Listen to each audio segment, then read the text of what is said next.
kedepa ngapuramu kang mas babut jamku jajang hatiku.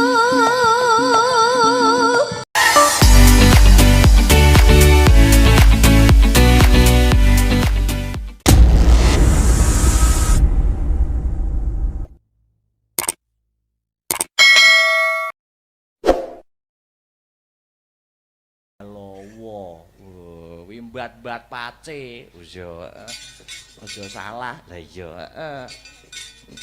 ya dadi ben ditepungke karo para warga masyarakat ana ing kene. Heeh. Ya mapan kebeneran awake dhewe lagi pisan iki, pisan jiki ning kene. Heeh. Oh iya, ning senadyan to awake dhewe lagi sepisan lawan sak kanca Astabrata sowan mapan ana ing Ngadipira nanging apresiasi kang sarta antusias para warga masyarakat kang mapan ana ing Ngadipira khususon Ibu Lurah kang sarta panitia. Iki luar biasa, suguh gupuh lungguh wis ora nguciwani. Oh ngono ya, Mak. Iya. Suguhan banyu mili sing disugatake ana ing awake dhewe lan sak kanca-kanca. Matur nuwun. Matur nuwun, Nduk. Iya.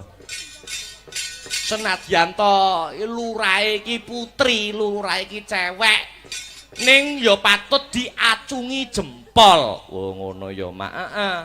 Rasane rata-rata lurah ya ora kabeh ning piyayi kakung ning Ngadipira iki piyayi putri luar biasa. Senadyan to putri ning bisa dadi pengayoman satemah warga masyarakat kang mapan ana ing Ngadipira kene kebak ayem kang sarta tentrem. Senadyan wanita ning tatak tetek tutuk sembodo sumbut piyayine, Nduk. Oh iya. Kok biyung kondo sumbut ki piye? Wayangan bengi iki dana iki saka Ibu Lurah dhewe. Oh ngono, Yen ora kleru kabar sing ndak tampa ki urunan warga ki nggur diku slametan. Oh ngono, Iya, luar biasa sumbut. Iya, Ora kok urunan warga, ya ning kok ngenyang. Iya. Beda karo kene, beda sumbut kok, Nduk. Iya, luar biasa. Hebat tenan lah awake dhewe iki ning wilangan ki wis ora kaya wong liya kok, Nduk. Ora kaya wong liya.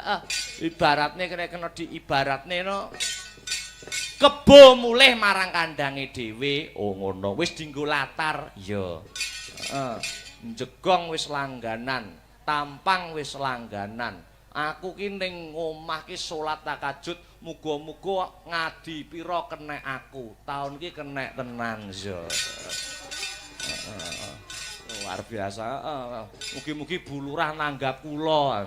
Salat wengi aku saiki sewulan iki nak ning Tulungagung acara kampus KKN. Aku ki ning kamar ki salat tahajud terus. Ya. Ya, alhamdulillah bengi iki wis sowan. Sing dianti-anti wis dadi bukti, sing diantu-antu wis lumaku. Iya, luar biasa. Iki wis direncanakne suwi, Nduk, bengi iki. Ning awake dhewe mengutamakan, ya ana ing Ngadipira kene luar biasa. Ora ana salahe, ora ana eleke, ora ana lupute yen melu ndongake ana ing acara pahargyan bengi iki. Muga-muga sak rampunge rangkaian acara bersih desa kang sarta nepaki wulan Agustus wulan kemerdekaan Negara Kesatuan Republik Indonesia kang wis ngancik yuswa 77 taun. Muga-muga para warga masyarakat kang mapan ana ing Ngadipira kene, pinaringan ayem tentrem sehat walafiat, pinaringan kathah rejeki kang kathah melimpah tur kebak barokah tinebehna saking bencana alam. Allahumma amin amin ya rabbal alamin. Nyisan gawe bersih desa sisan Agustusan. Wah iya, napa kok disisanke apa ben gayeng? Pengiritan. Wis ya. Nah iya, nek dewi-dewi ndadak kakean cacah Nduk. Lah iya. Luar biasa. Iki wis ning ora apa-apa tumbuh oleh tutup. Tumbuh oleh tutup bersih desa nyisan apa kuwi mengeti Agustusan iki wulane Agustus iki tegese bersih desane ning kene iki temane tema kegotong royongan kebersamaan Bhinneka Tunggal Ika Tanhana Dharma Mangruwa senadyan beda-beda ning tetep manunggal warga Ngadipira. Beda agama ora dadi gendra, beda penemu ora dadi padu, beda pilihan ora gontok-gontokan. Amin ya rabbal alamin. Iya, kudu nulat marang semangate para pahlawan kusuma bangsa mbiyen. Heeh. Dadi bersih desa ning kene iki dienggo introspeksi diri, anadzafatu minal iman, resik iki sebagai dari iman sing diresiki ora mung desane, ning atine para warga masyarakat uga dienggo introspeksi mawas diri, mulat sarira angrasa wani. Oh ngono. Ngeling-eling perjuangane para pahlawan kusuma bangsa kang berjuang musuh bangsa Walanda. Ibarate nganggo gaman mung pring dilincipi nanging bisa merebut kemerdekaan. Oh ngono. Heeh. Kuwi ora mergo apa-apa, ora mergo sekti, ora perkara jimat, ora perkara raja, heeh. Ning perkarane persatuan dan kesatuan. Mergo tumrape wong Nuswantara kuwi ora ana gaman sing paling ampuh kejaba mung gaman persatuan dan kesatuan. Amin ya rabbal alamin. Temane bersih desa iki dadi nasionalisme. Nasionalisme Ibu Lurahe cantik luar biasa, isih gagah senadyan wedok, gagah pideksa. Wah iya. Kuat memimpin para warga masyarakat kang mapan ning Ngadipira. Oh ngono. Heeh. Yo nggo membangkitkan rasa nasionalisme. Ya. Dan kegotong royongan para warga masyarakat kang mapan ana ing Ngadipira. Heeh. Luwih dhisik ora ana eleke. Oh iya, ora ana lupute yen memprioritaskan lagu-lagu yang bertemakan yawi nasionalisme untuk mengkobar jiwa semangate para warga masyarakat kang mapan ana ing Ngadipira. Wah iya. Iya ya Mak ya. Ngono didhisike. Ya. Amin. Ayo lagu-lagu kemerdekaan dikumandangke kabeh. Heeh. Mengkobarkan semangat juang, semangat 45. Heeh. Karben masyarakat Bebrayan Agung kang ana ing Ngadipira kene tansah eling jas merah, jangan sekali melupakan sejarah. Oh ya, monggo buka saking tenor. Monggo Asta Brata. Yuk. Yuk.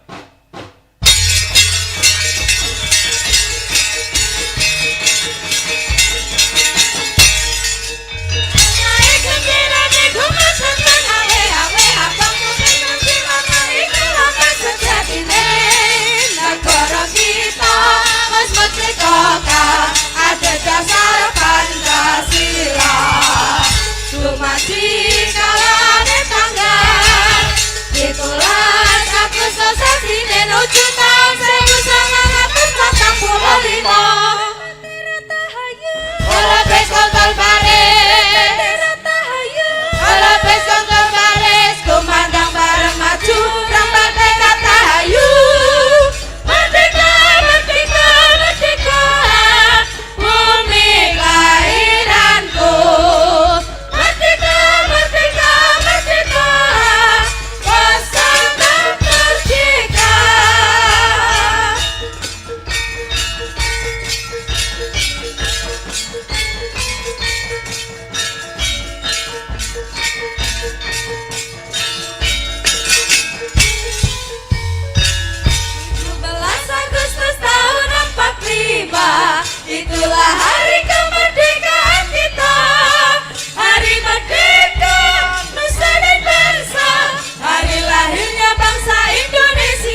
Merdeka!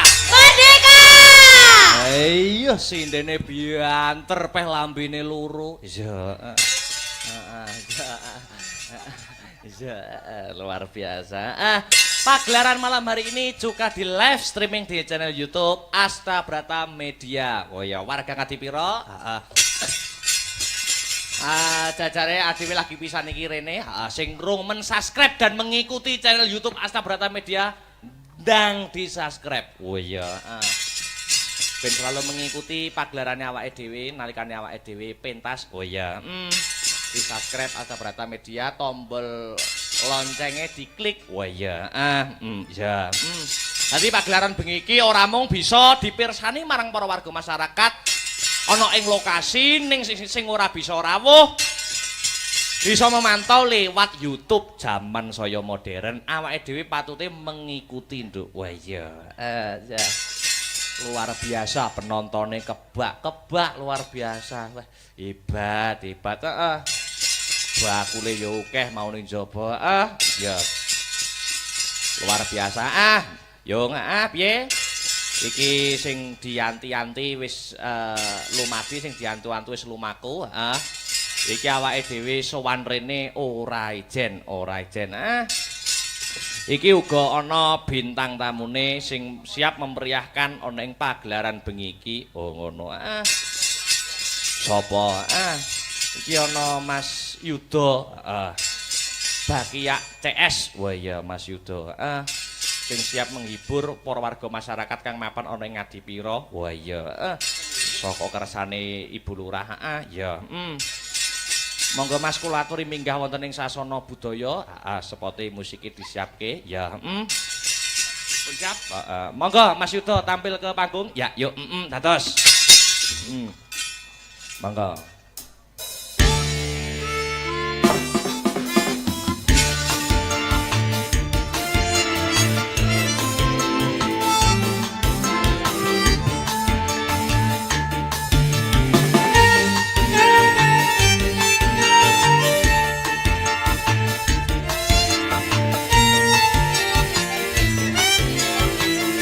Intro sik Mas, intro terus.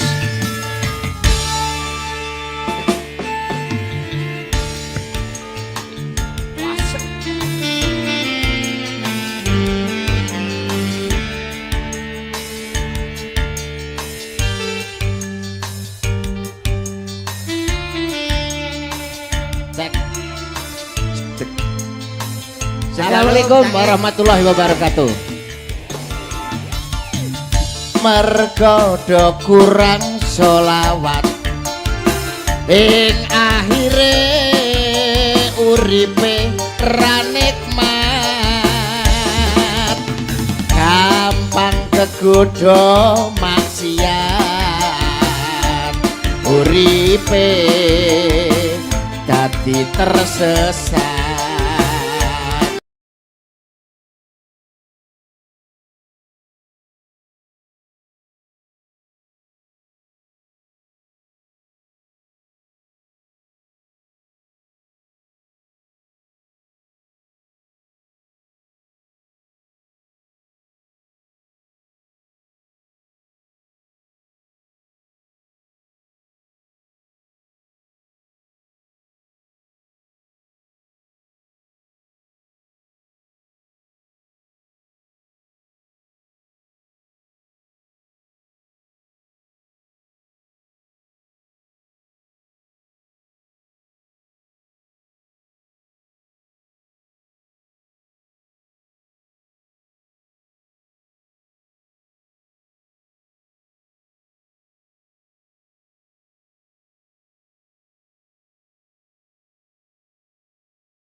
Solawat, ayo solawat, wong malaikat wae solawat, NKRI harga mati solawat sampai mati, bertobat sebelum mati.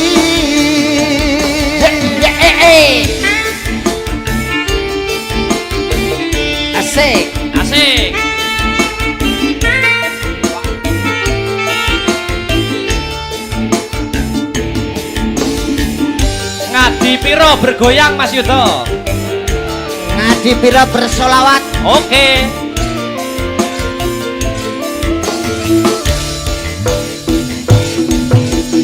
Mergo do kurang solawat.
Ayo solawat kepingin nikmat. Ayo solawat pingin syafaat.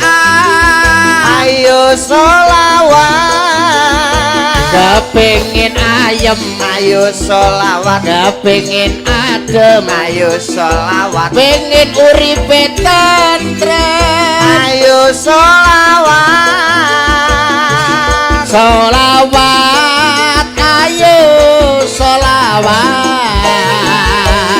Wong Gusti Allah wae solawat. Solawat ayo solawat. Wong malaikat wae solawat. NKRI harga mati solawat sampai mati. Bertobat sebelum mati. NKRI harga mati.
Leren sik ya, Nduk. Heeh.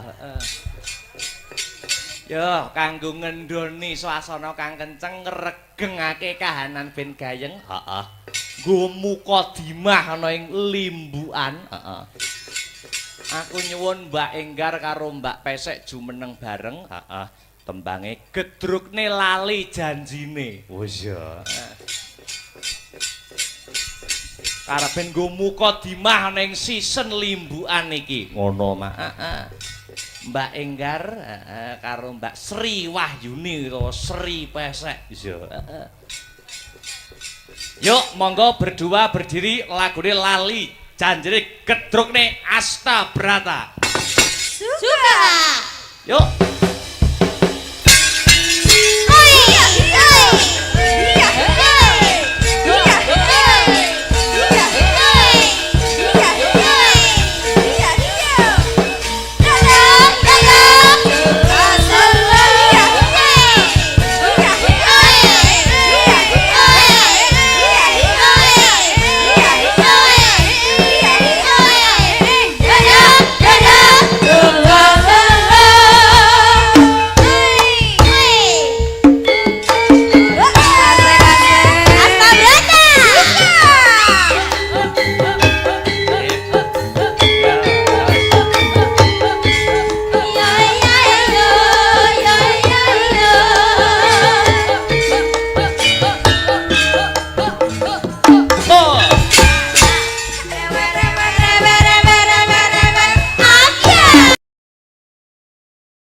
arek Jan-jane kowe ya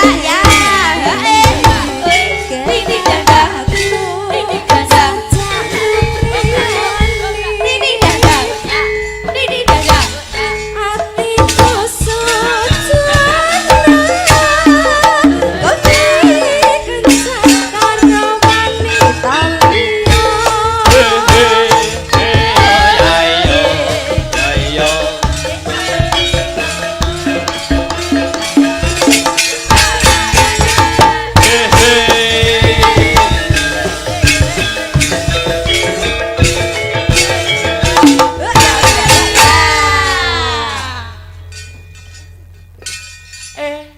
jebul kae sing dak anti-anti mus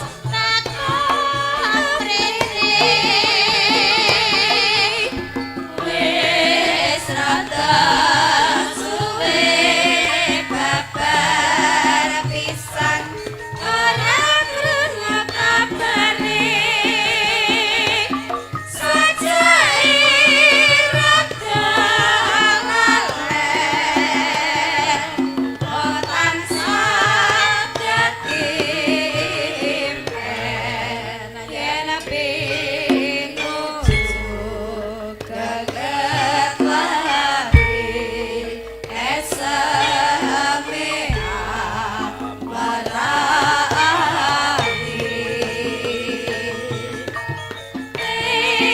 mari kangen muga-muga ansanan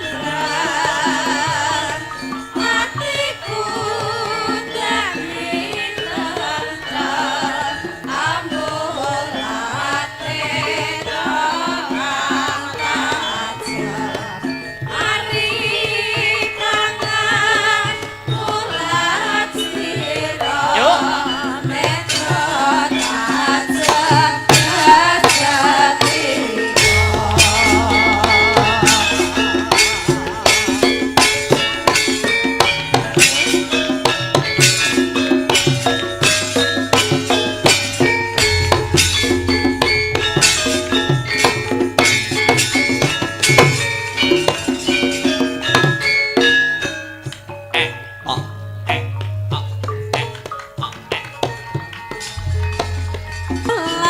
Laksiro netro tajam jajaniko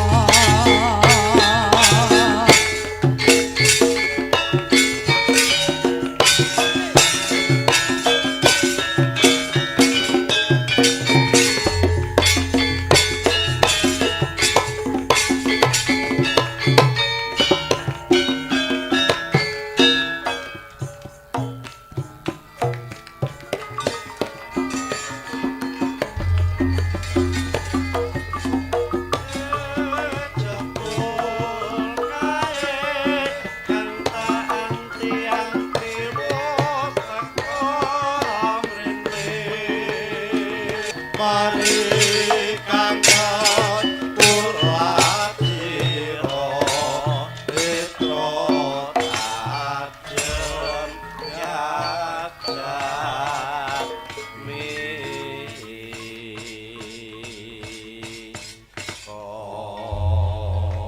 Alhamdulillah wa syukurillah wala haula wala quwata illa billah. Nduk, anakku sing ndak tresnani, anakku sing ndak domo-domo limbuk. Piye yo nimbali marang aku nganggo leren sakwetara ya, Nduk. Ngono ya, Mak. Ingkang baku rumangsane si Biyung ora ana tembung kang luwih becik, tembung kang luwih luhur. Ing bengi iki kejaba mung ngunjukake puja puji syukur kunjuk marang Gusti kang murbeng dumadi Gusti Allah Subhanahu wa taala, Tuhan yang Maha Esa yang widiwasa. Ngono ya, Mak. Yo. Sababe wis paring pirang-pirang kenikmatan wujude kesehatan lahir kang sarta batin kang diparingake marang umate sumrambah umate marang jagat raya muka tanpa nikmating pangeran Nduk. Awake dhewe bengi iki bisa kumpul lek-lekan tirakatan bengi iki ana ing papan kene ngono ya Mak. Iya. Saiki sabanjure aku arep takon karo Biyung. Takon babakan apa, Ngger? Iki bengi iki nek ketok leh gayeng, ketok leh regeng. Jan-jane bengi iki kajate apa, acarane apa. Bengi iki ora ana liya, kajate ya kuwi bersih desa, bersih desa. Bersih desa kang mapan ana ing Ngadipira. Ngadipira wilangan Nganjuk. Oh ngono ya, Mak. Acarane bersih desa. Wis suwe nek ngrencanake acara iki. Oh wis jauh-jauh hari, Nduk. Wis bulan-bulan kemarin. Oh ngono ya, Mak. Iya. Luar biasa. Iki sing rawuh sapa wae sing diundang. Ya kuwi sing diundang lawan Bu Lurah wis tak anggap kaya ibuku dhewe, wis ora kaya wong liya. Oh ngono. Ya kuwi bapak kami tuwa, bapak-bapak pangipap kami tuwa sarta perangkat-perangkat desa. Oh ngono. Sarta bapak Polsek Koramil. Oh ngono. Lan sedaya panitia ingkang boten saged kula sebataken setunggal mbaka setunggal rawuh ing papan kene ana ing Ngadipira. Iya. Mula awake dhewe wajibe ngunjukake panuwun terima kasih yang sangat banyak. Ngaturake panuwun, gunging panuwun dumateng ibu kula wis tak anggap kaya ibuku dhewe ya Ibu Lurah. Oh iya, Bu Lurah Ngadipira sing wis percaya kelawan awake dhewe sak kanca Astabrata Group saka Nganjuk Jalan Mas Trip kono. Iya, ya nimbali awake dhewe. Luar biasa. Wis kon gelar kelir gantung gong. Kon paring lelipur marang para warga masyarakat sagunging para bebrayan agung kang mapan ana ing Ngadipira kene. Oh ngono. Iya. Luar biasa. Pancen taun iki pancen Ibu Lurah Ngadipira. Saka keparenge beliaunya, ya awake dhewe sing kon paring lelipur. Dalang Akbar. Dalang Akbar iki aja kleru lho. Nganjuk nek loro Akbare. Wis ya. Aja kleru. Aku nek wong kleru tanggapan nek ya kujur. Iya. Akbar Dalang Akbar Nganjuke nek loro-loro. Aku Akbar Syahalam saka Mas Trip Nganjuk kutha kono sing sitoke Akbar